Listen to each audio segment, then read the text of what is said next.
이 XX야. 확실하다며. 내부 정보라면. 전화기를 내팽개치고 싶었습니다. 아니, 그보다 제 자신을 때리고 싶었어요. 석 달 전만 해도 3억 1천만 원이 있었습니다. 지금은 1억 5천만 원, 1억 5천만 원이 증발했어요. 단석 달 만에. 정년 퇴임하고 노후자금 3억 5천만 원 있었어요. 아내와 둘이 편안하게 살 수 있는 돈이었죠. 그런데 대학 동창이 말했습니다. 확실한 정보라고. 증권사 임원인 친구였어요. 자기도 5천만 원 넣었다고. 석 달 후엔 2배가 된다고. 저는 믿었습니다. 전문가니까, 친구니까. 1억 5천만 원을 한 종목에 쏟아 부었어요. 결과는 참담했습니다. 이건 제 이야기입니다. 평범한 교사가 노후 자금을 날리고 바닥까지 떨어졌다가 다시 일어서기까지의 2년 반 이야기. 지금부터 들려드리겠습니다. 안녕하세요. 저는 박동수입니다. 올해 65살이고 지난해 35년간 몸담았던 교직을 정년 퇴임했습니다. 마지막 직위는 고등학교 교감이었어요. 그렇게 길지도 짧지도 않은 세월 동안 저는 아이들을 가르치며 살았습니다. 새벽 6시에 집을 나서 밤 9시가 넘어 집에 들어오는 날이 태반이었지만 그래도 행복했습니다. 아내와는 대학 시절 만나 40년 가까이 함께 살아왔습니다. 슬하에 아들 하나, 딸 하나를 두었고 둘 다 결혼해서 각자 가정을 꾸렸어요. 아들은 서울에서 회사를 다니고 딸은 부산에서 교사로 일합니다. 저희 부부는 수원의 25평 아파트에서 둘이 살고 있었습니다. 대출은 이미 다 갚았고 월세 받는 오피스텔 하나가 있었어요. 그게 월 100만 원 정도 나왔죠. 정년을 앞두고 제 통장에는 3억 5천만 원 정도가 있었습니다. 퇴직금이 1억 5천만 원, 그동안 모아둔 돈이 2억 원 정도였어요. 공무원 연금도 한 달에 300만 원 정도 나왔습니다. 아내도 20년 넘게 파트타임으로 일한 덕분에 국민연금이 조금 있었고요. 그러니까 매달 400만 원 정도는 들어오는 셈이었죠. 넉넉하진 않아도 편안하게 늙어갈 수 있는 금액이었습니다. 퇴임식 날 동료 교사들과 제자들이 준비해준 작은 파티가 있었어요. 꽃다발도 받고 기념패도 받았습니다. 다들 축하한다고 했지만 저는 사실 조금 허전했습니다. 35년이라는 시간이 그렇게 간단히 정리되는 게 실감이 나지 않았거든요. 집에 돌아와 소파에 앉았을 때 문득 이런 생각이 들었습니다. 이제 뭘 하며 살아야 하나? 매일 출근하던 곳이 사라진 삶이 어떤 건지 막연했어요. 그날 저녁 아내와 함께 외식을 했습니다. 아내가 말했어요. 이제 좀 쉬면서 살자고. 여행도 다니고 손주들도 자주 보러 가고. 저도 그래야겠다고 생각했습니다. 하지만 동시에 또 다른 생각도 들었어요. 3억 5천만 원이라는 돈. 이게 과연 우리 부부가 편안하게 노후를 보내기에 충분한 금액일까? 물가는 계속 오르는데 의료비도 만만치 않을 텐데 아이들한테 손 벌리고 싶지는 않았습니다. 그 무렵 마침 대학 동창회가 있었습니다. 5년에 한 번씩 여는 큰 모임이었는데 그날따라 참석률이 꽤 높았어요. 다들 비슷한 나이니까 은퇴한 사람이 많았고 저처럼 막 정년한 친구들도 여럿 있었습니다. 술자리에서 자연스럽게 노후 이야기가 나왔어요. 누군 부동산으로 돈을 좀 벌었다더라. 누군 연금이 많이 나온다더라. 그런 얘기들이었죠. 그때 옆자리에 앉은 친구가 제 어깨를 툭 쳤습니다. 김재훈이라는 친구였는데 대학 때 같은 과는 아니었지만 동아리에서 친하게 지냈어요. 졸업 후엔 가끔 연락하는 정도였는데 그 친구가 증권사 임원으로 일한다는 건 알고 있었습니다. 재훈이가 조용히 말했어요. 동수야, 요즘 시장 괜찮던데 주식 좀 해봐. 그냥 예금만 넣어두면 손해야. 저는 주식에 대해 잘 몰랐습니다. 젊을 때 몇 번 해본 적은 있지만 300만 원 정도 넣었다가 100만 원 날린 기억만 있었어요. 그 뒤로는 손도 안 댔습니다. 하지만 재훈이는 전문가 아닙니까? 그 친구 말이라면 믿을 만하다고 생각했어요. 그래서 제가 물었습니다. 어떻게 하면 되는데? 재훈이가 웃으며 말했어요. 나중에 따로 만나서 얘기하자고. 좋은 정보 줄 테니까. 그날 밤 집에 돌아와서도 재훈이 말이 머릿속을 맴돌았습니다. 좋은 정보. 그게 뭘까? 궁금했어요. 아내에게도 슬쩍 말했습니다. 재훈이가 주식 좀 해보라고 하던데. 아내는 별로 좋아하지 않는 표정이었어요. 위험하지 않냐고, 우리 나이에 그런 거 하면 안 된다고. 저도 그 말이 맞다고 생각했습니다. 하지만 한편으론 이런 생각도 들었어요. 재훈이는 전문가잖아. 그 친구가 알려주는 거라면 괜찮지 않을까? 며칠 뒤 재훈이한테 전화가 왔습니다. 만나자고 하더군요. 저는 바로 약속을 잡았어요. 재훈이와는 강남에 있는 조용한 카페에서 만났습니다. 평일 오후였는데도 사람이 꽤 많았어요. 재훈이는 정장 차림으로 나타났습니다. 역시 증권사 임원답게 말쑥한 모습이었죠. 커피를 시키고 나서 재훈이가 먼저 말을 꺼냈어요.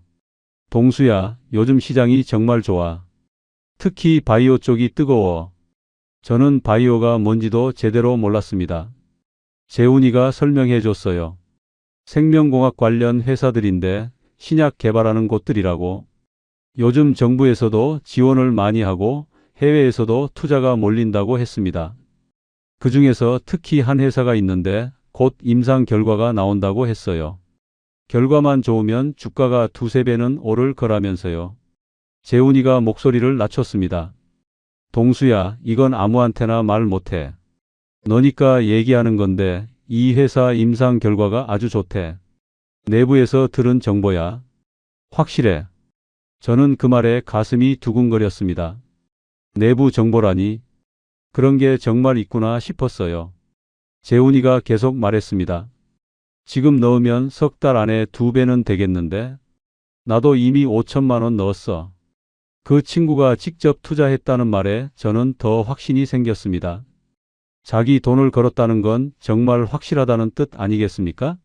제가 물었어요. 얼마 정도 넣는 게 좋을까? 재훈이가 잠시 생각하더니 말했습니다. 동수 형편이야 내가 아는데 3억 정도 있으면 절반은 이 종목에 넣고 나머지는 다른 성장주 몇 개 분산하는 게 좋겠어. 한 종목에만 몰빵하긴 그러니까. 저는 집에 돌아와 밤새 고민했습니다.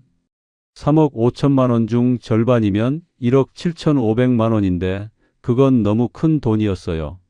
하지만 재훈이 말대로라면 석 달 후엔 3억 5천만 원이 된다는 계산이 나왔습니다. 그러면 우리 노후가 훨씬 편해지겠죠? 아내한테 조심스럽게 말했어요. 재훈이가 아주 확실한 정보를 줬다고. 아내는 여전히 걱정스러운 표정이었습니다. 주식은 위험하잖아요. 우리 나이에 그런 거 하면 안 돼요. 저는 아내를 설득했습니다. 재훈이는 전문가야. 자기도 5천만 원 넣었대. 확실하니까 그런 거지.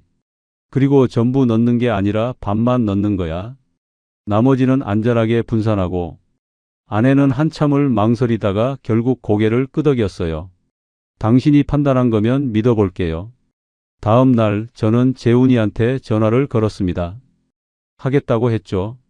재훈이가 아주 좋아하면서 증권계좌 만드는 법부터 차근차근 알려줬어요. 저는 그날 바로 증권사에 가서 계좌를 개설했습니다.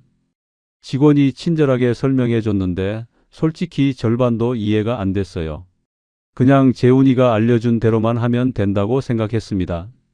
2억 원을 증권계좌로 옮겼습니다. 그리고 재훈이가 알려준 그 바이오 회사 주식을 1억 5천만 원어치 샀어요. 나머지 5천만 원은 재훈이가 추천한 다른 중소형주 5개에 나눠 넣었습니다. 각각 1,000만 원씩이었죠. 모두 성장 가능성이 있는 회사들이라고 했어요. 반도체 장비, 2차전지, 소재, 게임, 화장품 이런 분야였습니다.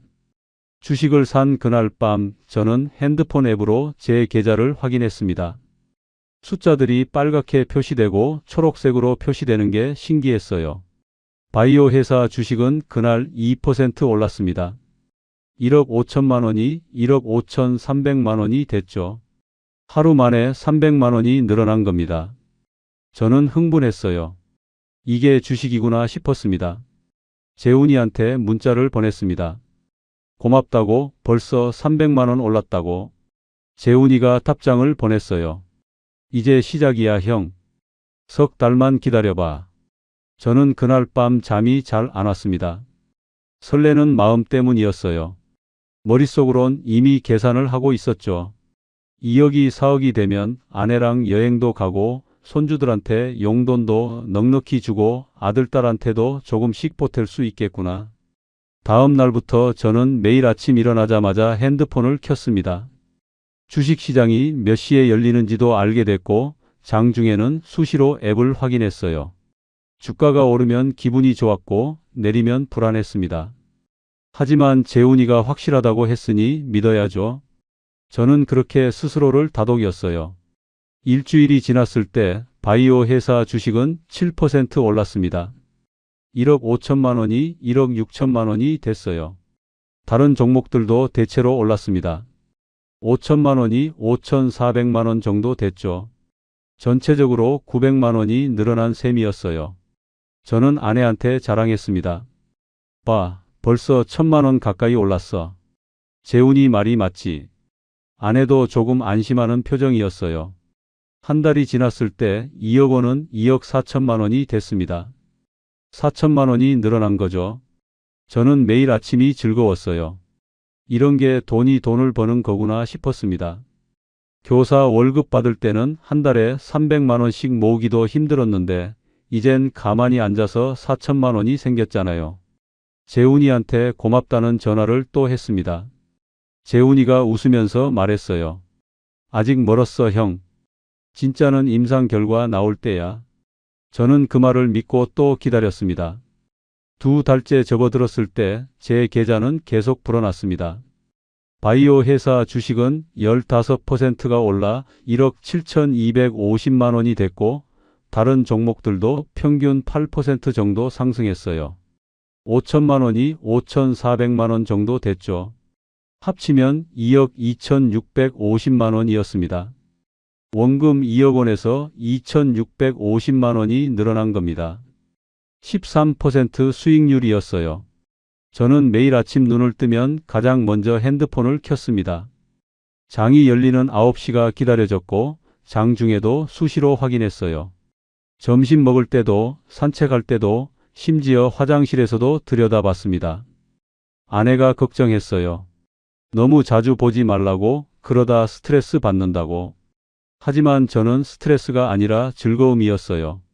숫자가 올라가는 걸 보는 게 그렇게 재미있을 수가 없었습니다. 재훈이와는 일주일에 한두 번씩 통화했습니다. 그 친구도 자기 계좌가 잘 올랐다면서 좋아했어요. 형, 이제 곧 임상 결과 나와.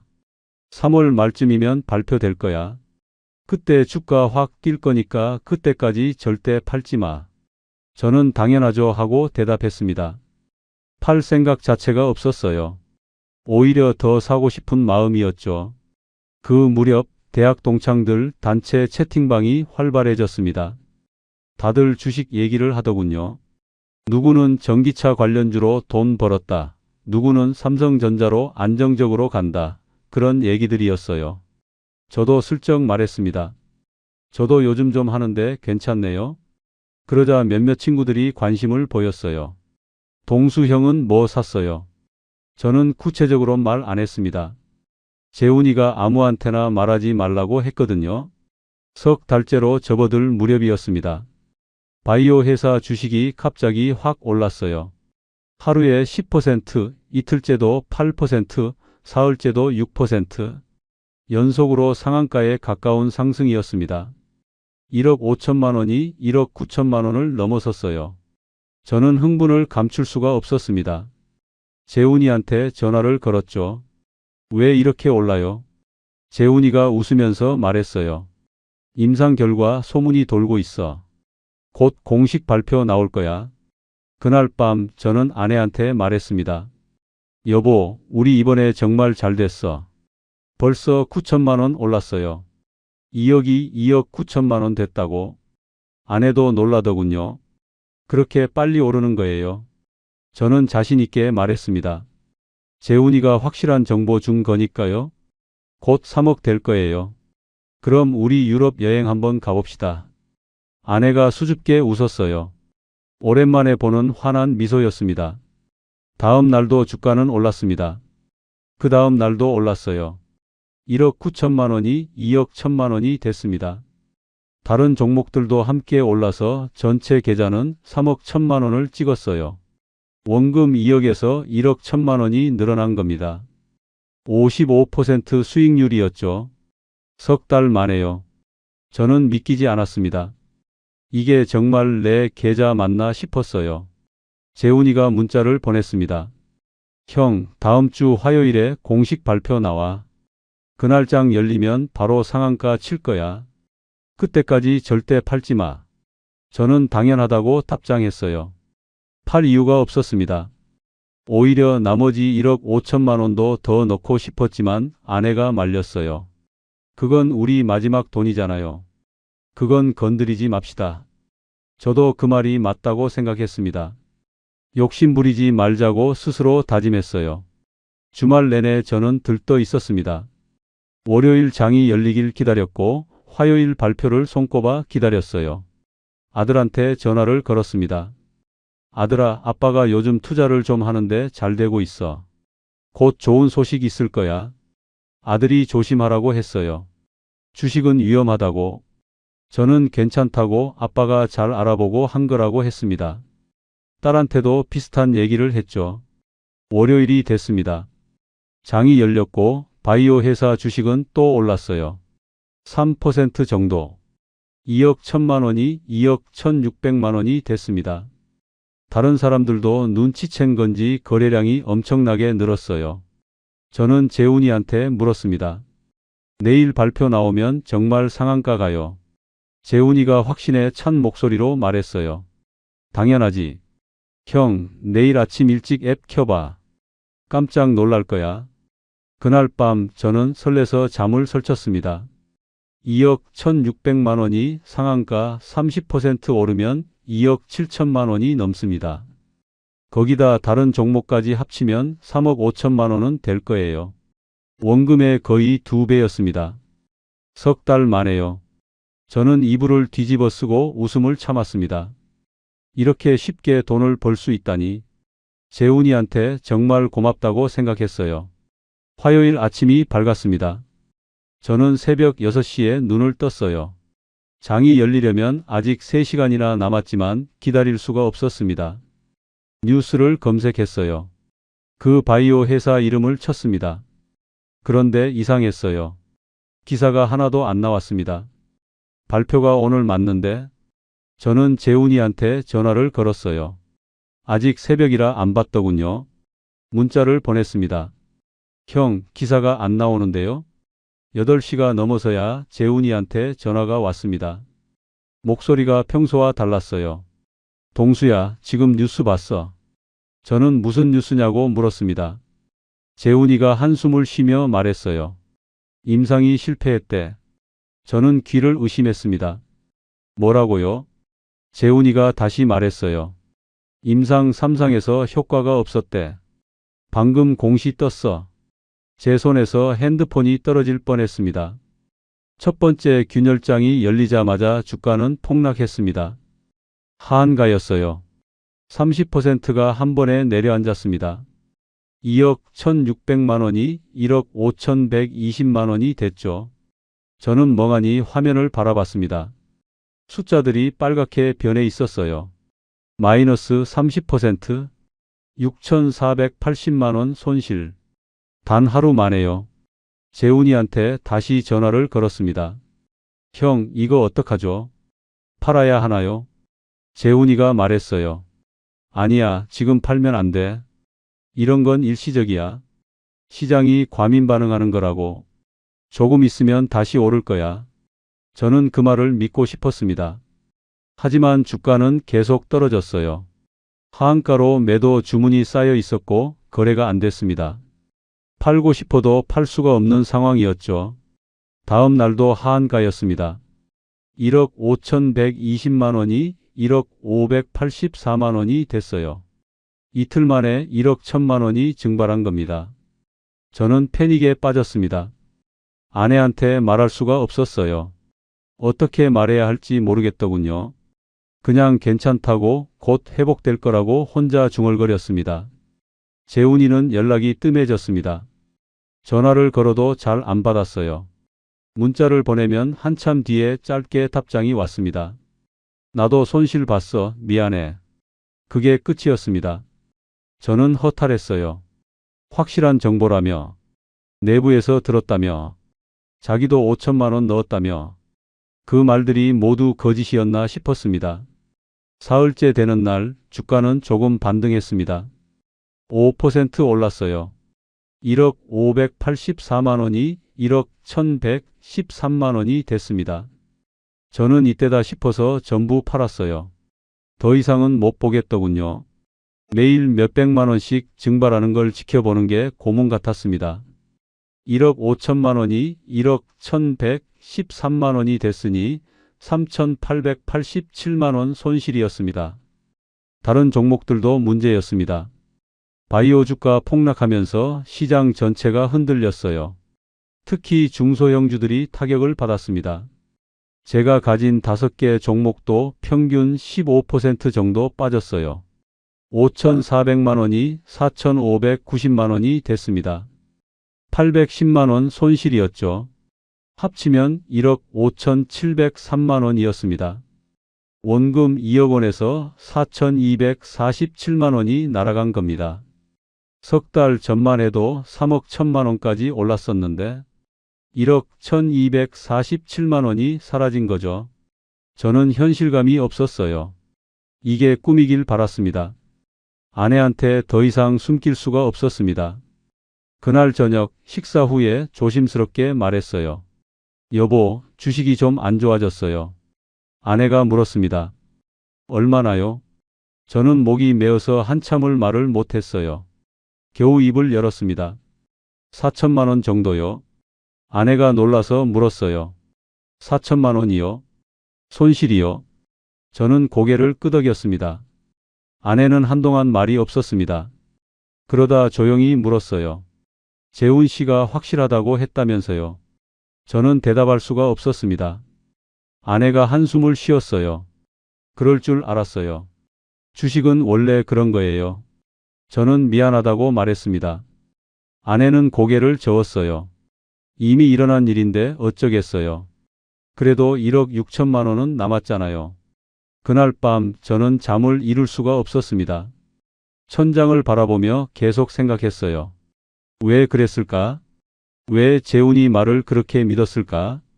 왜 1억 5천만 원이나 한 종목에 몰았을까? 조금만 분산했어도, 조금만 신중했어도 이렇게까지 되지는 않았을 텐데. 후회가 밀려왔습니다. 다음 날부터 저는 주식 앱을 지웠습니다.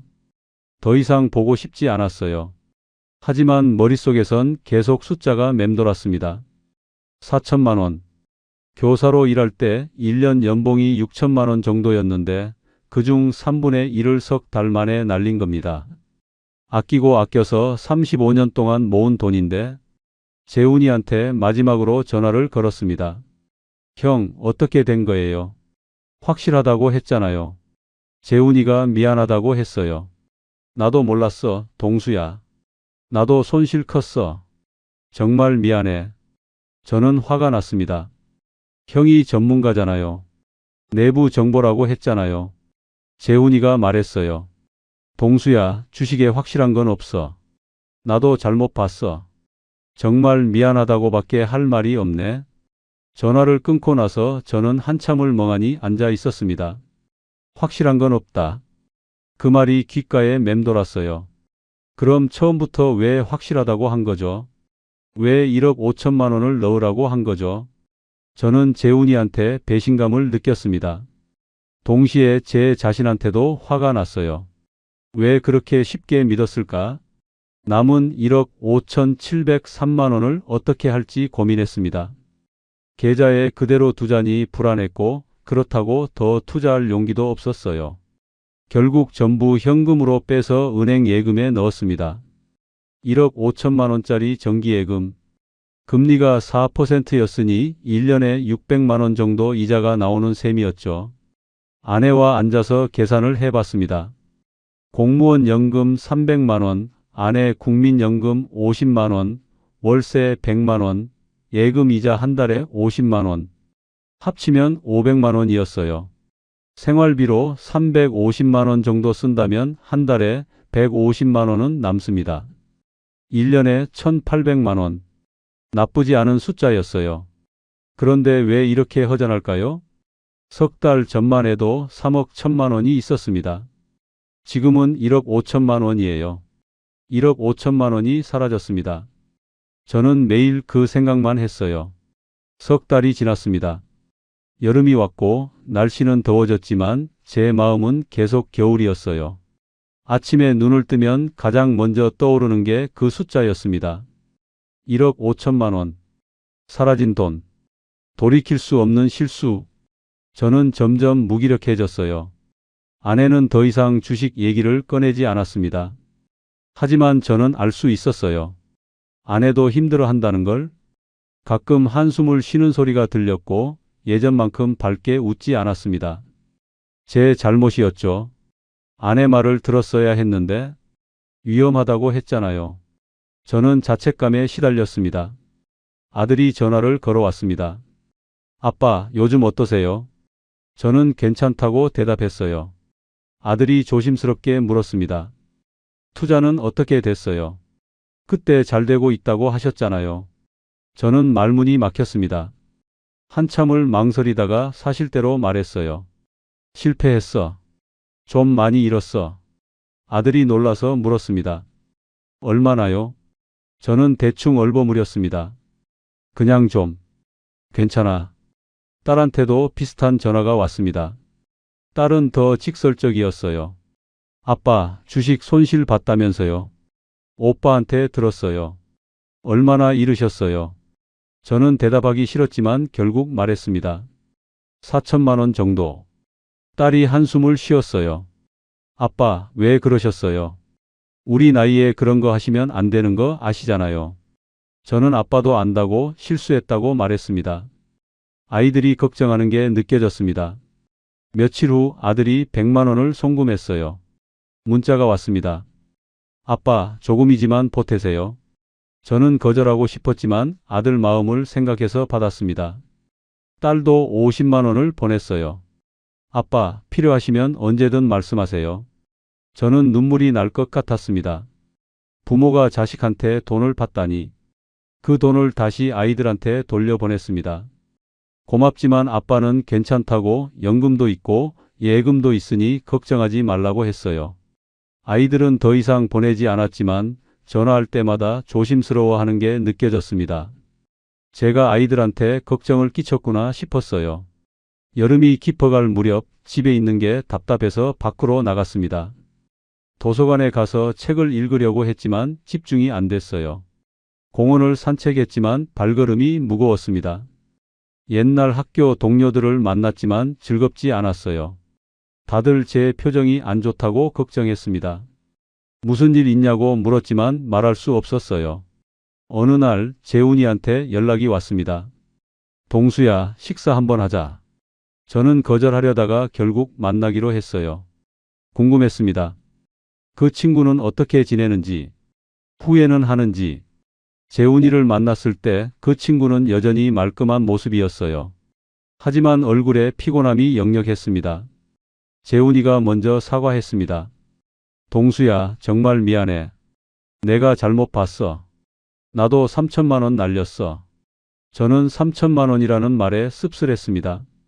그 친구한테는 3천만 원이지만 저한테는 4천만 원이었고 그게 제 전 재산의 12%였어요. 재훈이가 말을 이었습니다. 그래도 형은 괜찮잖아. 연금 있고 나는 아직 일해야 하는데 회사에서도 요즘 눈치가 보여. 저는 화가 났습니다. 괜찮다니요? 35년 모은 돈을 석 달 만에 날렸는데 괜찮다고요? 하지만 말을 꺼내지 않았어요. 화를 내봤자 돈이 돌아오는 것도 아니고 재훈이도 나름 손실을 봤으니까요. 그냥 조용히 식사만 하고 헤어졌습니다. 그게 재훈이와의 마지막 만남이었어요. 집에 돌아와서 아내와 마주 앉았습니다. 아내가 물었어요. 재훈 씨 만났어요. 저는 고개를 끄덕였습니다.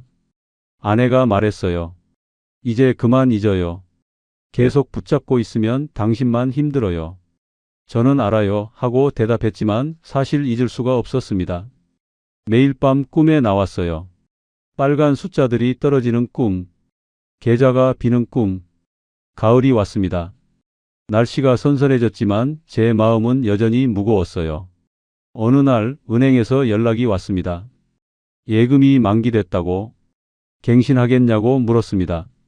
저는 금리를 물었어요. 4.5%라고 했습니다. 조금 올랐네요. 저는 다시 1년짜리로 갱신했습니다. 그날 밤 계산을 다시 해봤습니다. 1억 5천만 원에 4.5%면 675만 원. 한 달에 56만 원 정도. 공무원 연금 300만 원, 아내 연금 50만 원, 월세 100만 원. 합치면 506만 원. 생활비 350만 원 빼면 한 달에 156만 원 남습니다. 1년에 1872만 원. 나쁘지 않은 숫자였어요. 하지만 석 달 전만 해도 3억이 넘었다는 생각을 하면 허무했습니다. 만약 그때 욕심내지 않았다면, 만약 재훈이 말을 듣지 않았다면, 만약 조금만 더 신중했다면, 후회가 끝없이 밀려왔어요. 아내가 옆에 앉았습니다. 당신 이제 그만해요. 계속 후회해봤자 소용없어요. 우리 앞으로 어떻게 살지 생각해요. 저는 고개를 끄덕였습니다. 아내 말이 맞았어요. 과거는 바꿀 수 없으니까. 하지만 쉽지 않았습니다. 매일 아침 눈을 뜰 때마다, 매일 밤 잠들기 전에 그 숫자가 머릿속을 맴돌았으니까요. 겨울이 다가왔습니다. 겨울은 유난히 추웠습니다. 날씨 탓만은 아니었어요. 제 마음이 더 추웠습니다. 연금과 월세, 예금 이자로 생활하는 건 가능했지만 뭔가 부족하다는 느낌이 계속 들었어요. 한 달에 150만 원 정도 저축할 수 있었지만 예전처럼 여유롭지 못했습니다. 아내와의 관계도 조금씩 어긋나기 시작했습니다. 아내는 말이 없었지만 저는 알 수 있었어요. 제게 실망했다는 걸. 어느 날 저녁 사소한 일로 다툼이 생겼습니다. 설거지를 제가 안 했다는 이유였는데 아내가 갑자기 화를 냈어요. 당신은 요즘 아무것도 안 하잖아요. 하루 종일 집에만 있으면서. 저는 반박했습니다. 제가 뭘 어떻게 하라고요? 일자리라도 있어야 하지 않겠어요? 아내가 말했어요. 일자리는 찾아보셨어요. 그냥 집에 앉아서 한숨만 쉬고 계시잖아요. 저는 말문이 막혔습니다. 사실이었거든요. 저는 아무것도 하지 않았어요. 할 의욕이 없었습니다. 그날 밤 아내가 말했습니다. 저 친정 좀 다녀올게요. 동생이 아프다고 해서. 저는 알았다고 했어요. 아내는 다음 날 짐을 싸서 나갔습니다. 일주일 정도 다녀온다고 했지만 저는 알 수 있었어요. 저한테서 떨어지고 싶어 한다는 걸, 혼자 있고 싶어 한다는 걸. 저는 아내를 붙잡지 않았습니다. 혼자 남은 집은 너무 조용했습니다. 텔레비전을 켜놔도 소리가 들리지 않는 것 같았어요. 밥을 먹어도 맛이 없었습니다. 하루하루가 그냥 흘러갔어요. 아침에 눈을 뜨고 점심을 대충 먹고 저녁을 먹고 다시 잠드는 것. 그게 전부였습니다. 일주일이 지났지만 아내는 돌아오지 않았습니다. 전화를 걸면 짧게 대답하고 끊었어요. 조금만 더 있겠다고. 동생이 아직 좀 안 좋다고. 저는 알았다고만 했습니다. 사실 아내가 언제 돌아올지 궁금하지도 않았어요. 그냥 모든 게 무의미했습니다. 아들이 찾아왔습니다. 아빠, 괜찮으세요? 엄마가 걱정하시던데? 저는 괜찮다고 했어요. 아들이 주위를 둘러보더니 말했습니다. 집이 너무 어질러졌네요. 청소 안 하세요? 저는 귀찮아서요 하고 대답했습니다. 아들이 한숨을 쉬며 청소를 시작했어요. 저는 그냥 가만히 앉아 있었습니다. 아들이 청소를 마치고 저와 마주 앉았습니다. 아빠, 이러시면 안 돼요. 엄마도 힘드시고 저희도 걱정돼요. 뭐라도 하셔야죠. 일을 하시든 봉사활동을 하시든. 저는 일이 어디 있냐고 했어요. 65살을 누가 뽑겠어요? 아들이 말했습니다. 요즘은 70살까지도 일하던데요. 아빠는 교감까지 하신 분이잖아요. 학원이나 교육 관련 일자리 알아보세요. 저는 듣는 둥 마는 둥 했습니다. 하지만 아들이 간 후에 곰곰이 생각해 봤어요. 아들 말이 맞았습니다. 이렇게 있다간 정말 망가지겠구나 싶었어요. 아내도 안 돌아올 것 같았고 아이들도 점점 더 걱정하게 될 거예요. 뭔가 해야 했습니다. 다음 날 저는 컴퓨터를 켰습니다. 오랜만이었어요. 구인구직 사이트를 검색했습니다. 교육 관련 65살 이상 가능. 생각보다 자리가 없었어요. 대부분 50대까지만 받았고 60대를 받는 곳은 경비나 청소 같은 일뿐이었습니다. 저는 실망했지만 포기하지 않았어요. 며칠을 검색한 끝에 학원 야간 관리직이라는 공고를 발견했습니다. 저녁 7시부터 밤 11시까지 학원 시설 관리와 학생 안전 관리. 월급은 160만 원이었어요. 많지 않았지만 없는 것보단 나았습니다. 연령 제한이 없다고 적혀 있었어요. 저는 지원서를 냈습니다. 일주일 후 면접 연락이 왔습니다. 저는 가장 좋은 옷을 입고 학원에 갔어요. 원장이 저를 맞이했습니다. 중년 여성이었는데 이력서를 보더니 놀라워했어요. 교감 선생님이셨어요. 그런데 왜 이런 일을 하시려고요? 저는 솔직하게 말했습니다. 시간이 많아서요. 뭔가 하고 싶어서요. 원장이 고개를 끄덕였습니다. 좋아요. 이 일은 힘들지 않아요. 그냥 학생들이 늦게까지 공부하니까 안전하게 관리하고 시설 점검하고 그 정도예요. 하실 수 있으세요? 저는 할 수 있다고 대답했어요. 원장이 웃으며 말했습니다. 그럼 다음 주 월요일부터 출근하세요. 집에 돌아와서 아내한테 전화를 걸었습니다. 여보, 저 일자리 구했어요. 학원에서 야간 관리하는 거예요. 아내가 놀라워했어요. 정말요? 잘했네요. 저는 오랜만에 뿌듯했습니다. 뭔가 해냈다는 느낌이었어요. 아내가 말했습니다. 그럼 제가 이번 주말에 들어갈게요. 저는 고맙다고 했어요. 주말에 아내가 돌아왔습니다. 한 달 만이었어요. 아내는 여전히 조심스러웠지만 예전보다는 나아 보였습니다. 제가 일을 구했다는 게 긍정적인 신호였나 봐요. 저는 아내한테 말했습니다. 미안해요. 그동안 힘들게 해서.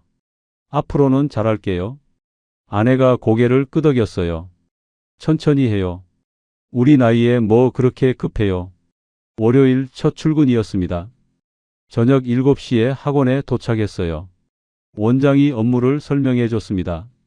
학생들 출입 체크하고 자습실 순찰하고 화장실 청소하고 불 끄고 문 잠그고. 간단했습니다. 저는 성실하게 했어요. 학생들한테 인사도 건넸고 공부하는 모습을 지켜봤습니다. 옛날 교사 시절이 떠올랐어요. 첫 달 월급을 받았을 때 저는 기뻤습니다. 160만 원. 적은 돈이지만 제가 일해서 번 돈이었어요. 아내한테 보여줬습니다. 여보, 내가 번 거예요. 아내가 웃으며 말했어요. 수고했어요. 저녁은 제가 살게요. 우리는 오랜만에 외식을 했습니다. 3만 원짜리 저렴한 식당이었지만 그날만큼은 행복했어요. 조금씩 일상이 돌아왔습니다. 학원 일을 시작한 지 석 달이 지났습니다. 이제는 익숙해졌어요. 저녁 7시에 출근해서 밤 11시에 퇴근하는 게 자연스러워졌습니다. 학생들과도 친해졌어요. 처음엔 저를 경비 아저씨쯤으로 생각했지만 제가 교사 출신이라는 걸 알고는 가끔 공부 관련 질문을 했습니다. 저는 기꺼이 답해줬어요. 어느 날 고등학생 한 명이 물었습니다. 선생님, 논술 좀 봐주실 수 있어요? 저는 흔쾌히 그러겠다고 했어요. 그 학생이 쓴 글을 읽어봤는데 구조는 좋았지만 문장이 어색했습니다. 저는 빨간 펜으로 첨삭을 해줬어요. 학생이 무척 고마워했습니다. 다음 날 그 학생 친구들도 논술을 가져왔어요. 저는 하나하나 봐주었습니다. 원장이 그 모습을 봤나 봅니다. 저를 따로 불러서 말했어요. 선생님, 논술 첨삭 아르바이트 하실래요? 온라인으로 하는 건데 주말에 시간 나실 때 하시면 돼요. 한 편에 5,000원씩 드릴 거? 저는 놀랐습니다. 그런 일이 있었나요? 원장이 웃으며 말했어요. 요즘 온라인 과외 플랫폼이 많아요.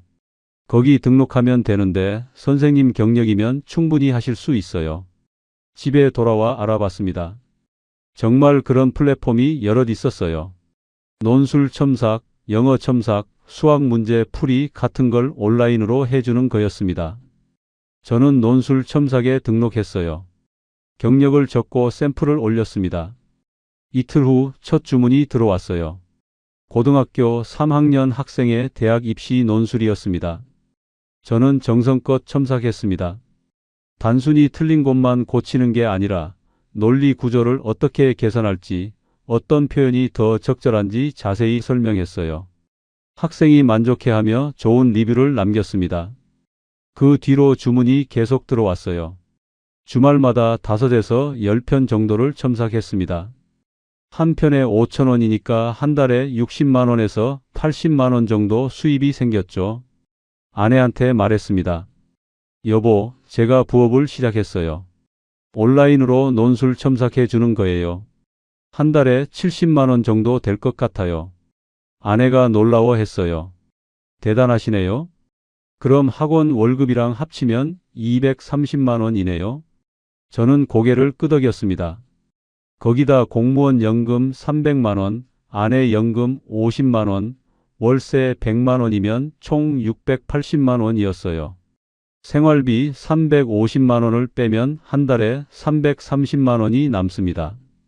1년에 3,960만 원, 거의 4천만 원이에요. 작년에 잃어버린 돈의 절반을 1년 만에 회복하는 셈이었죠. 물론 원금을 회복하려면 아직 멀었지만 그래도 희망이 보였습니다.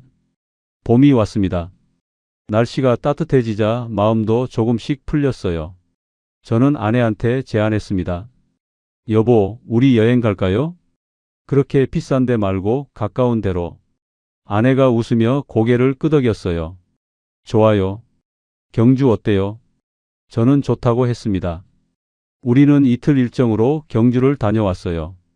100만 원 정도 썼지만 후회하지 않았습니다. 오랜만에 아내와 편하게 웃었거든요. 여행에서 돌아온 후 아내가 말했습니다. 당신 요즘 많이 좋아졌어요. 예전처럼 한숨도 안 쉬고. 저는 미소 지었어요. 그런가요?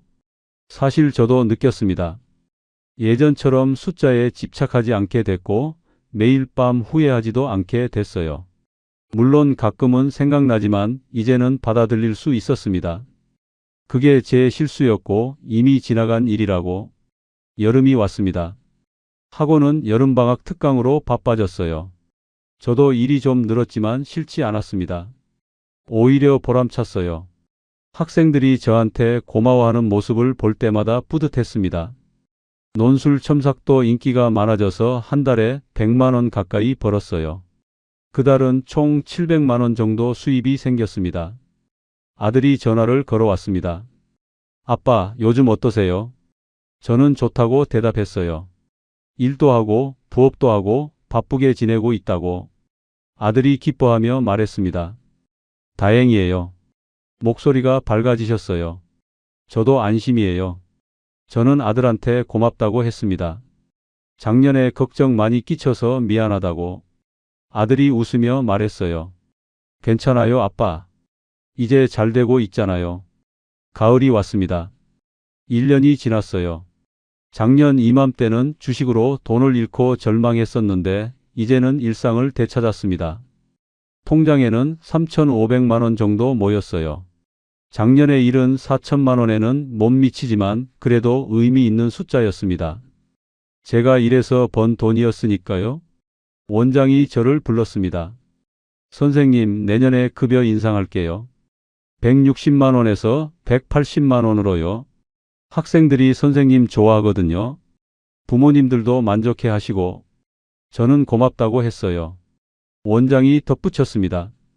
그리고 가능하시면 평일에도 논술 수업 한두 타임 맡아주실 수 있어요. 시간당 5만 원 드릴 거? 저는 생각해 보겠다고 했습니다. 집에 와서 아내와 상의했어요. 평일에 논술 수업까지 하면 너무 바쁠 것 같은데 어떻게 생각하냐고. 아내가 말했습니다. 당신이 할 수 있으면 하세요. 무리하지 않는 선에서. 저는 고민 끝에 일주일에 이틀 각 1시간씩만 하기로 했어요. 한 달에 40만 원 추가 수입이었습니다.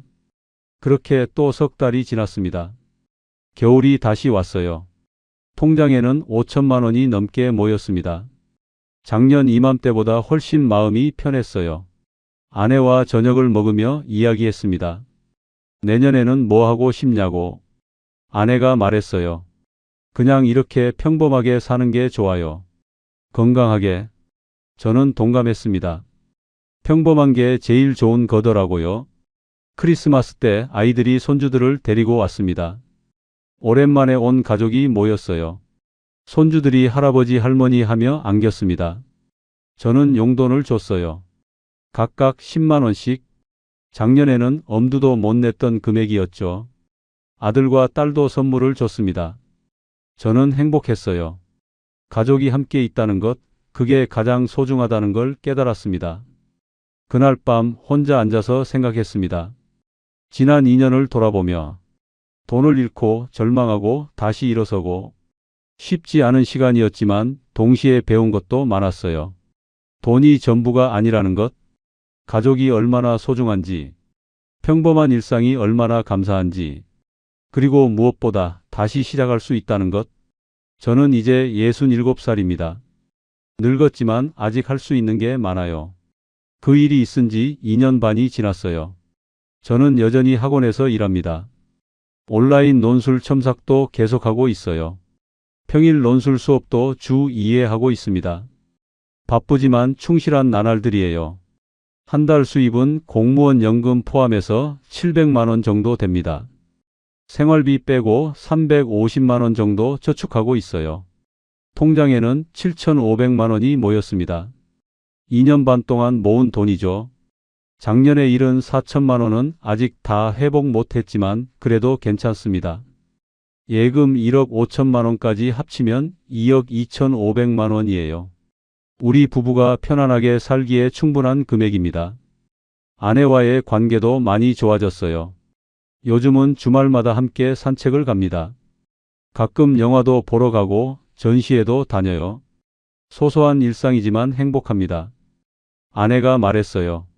당신 요즘 정말 좋아 보여요. 저는 웃으며 대답했습니다.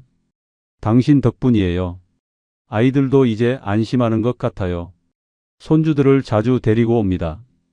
저는 손주들한테 공부도 가르쳐주고 같이 놀아주기도 해요. 할아버지 역할을 제대로 하고 있는 거죠. 아들이 말했어요.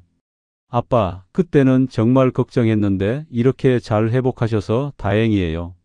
저는 고맙다고 했습니다. 가끔 생각합니다.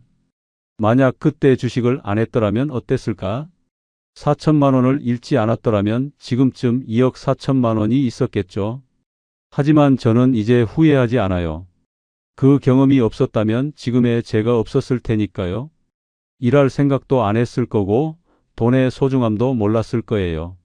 무엇보다 깨달은 게 있습니다. 확실한 정보는 없다는 것. 아무리 가까운 친구라도 투자는 본인이 판단해야 한다는 것. 한 종목에 집중 투자하면 안 된다는 것. 그리고 욕심 부리지 말아야 한다는 것. 재훈이와는 연락이 끊겼습니다. 그 친구도 나름 힘들었을 거예요. 저는 이제 원망하지 않습니다. 결국 제 선택이었으니까요. 제가 판단하고 제가 결정한 일이었으니까. 요즘 학원에서 만나는 학생들이 가끔 물어봅니다. 선생님, 주식하세요? 저는 웃으며 고개를 젓습니다. 안 해요. 그리고 덧붙이죠. 여러분도 나중에 투자하게 되면 조심하세요. 확실한 건 없어요. 절대 한 번에 큰 돈 넣지 마세요. 지금 저는 행복합니다. 돈이 많아서가 아니에요. 건강하게 일할 수 있어서, 가족이 함께 있어서, 평범한 일상을 살 수 있어서 행복합니다. 이 나이에 이것보다 더 바랄 게 뭐가 있겠어요. 앞으로도 이렇게 살 겁니다. 성실하게 일하고 조금씩 저축하고 가족과 함께 웃으며. 거창한 꿈은 없어요. 그냥 건강하게, 평범하게 감사하며 살 거예요. 여러분께도 말씀드리고 싶습니다. 투자는 신중해야 합니다. 아무리 좋은 정보라도, 아무리 확실해 보여도 결국 본인이 책임져야 해요. 그리고 무엇보다 돈보다 소중한 게 있다는 걸 잊지 마세요. 가족이고 건강이고 평범한 일상입니다. 저는 박동수입니다. 67살 여전히 배우며 살아가고 있습니다. 감사합니다.